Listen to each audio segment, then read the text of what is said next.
আপনার কাছে মোহরও নাই, আপনার কাছে স্ত্রীর মোটামুটি ডাল ভাতের ব্যবস্থা করার কোনো অ্যারেঞ্জমেন্টও নাই, ঢাল নাই, তরবারি কিছুই নাই, কিন্তু আপনি নিধিরাম সর্দার হইতে চাচ্ছেন, এই সুযোগ নেই। যদি আপনার মোহর দেওয়ার কোনো ব্যবস্থা না থাকে, ডাল ভাতের জোগাড় করারও ব্যবস্থা না থাকে, তাহলে ফাআলাইকা বিসসাওম, নবীজির নির্দেশ অনুযায়ী আপনি রোজা রাখবেন। বিয়ে করবেন তখন যখন আপনি মিনিমাম মোহরের ব্যবস্থা করবেন, ডাল ভাতের জোগাড় করতে পারবেন। তথাকথিত পায়ে দাঁড়ানোর দরকার নাই, ডাল ভাতের জোগাড় বউয়ের করতে পারলে, মোহর ব্যবস্থা করতে পারলে আপনি বিয়ে করবেন।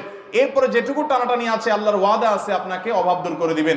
কয়েকজন সালাফ, ওমর রাদিয়াল্লাহু তাআলা সহ কয়েকজন সালাফ থেকে বর্ণিত হয়েছে, আজাবান লিমান তালাবাল গিনা মিন গায়রি নিকাহ, ওই ব্যক্তিকে দেখে আমার আশ্চর্য হয় যে ব্যক্তি সচ্ছলতা চায় অথচ বিয়ে করে না। কারণ বিয়ে করলে আরেকজন যে আসবে তার রিজিকও আল্লাহ তাআলা নিয়েছেন না নেন নাই, অতএব তার রিজিক সহকারে আসবে ইনশাআল্লাহ বিইذنিল্লাহ। বিধায় এই হাদিসগুলো থেকে বোঝা যায় এবং আয়াত থেকে বোঝা যায় যে বিয়ে, এটার মাধ্যমে আল্লাহ রাব্বুল আলামিন মানুষের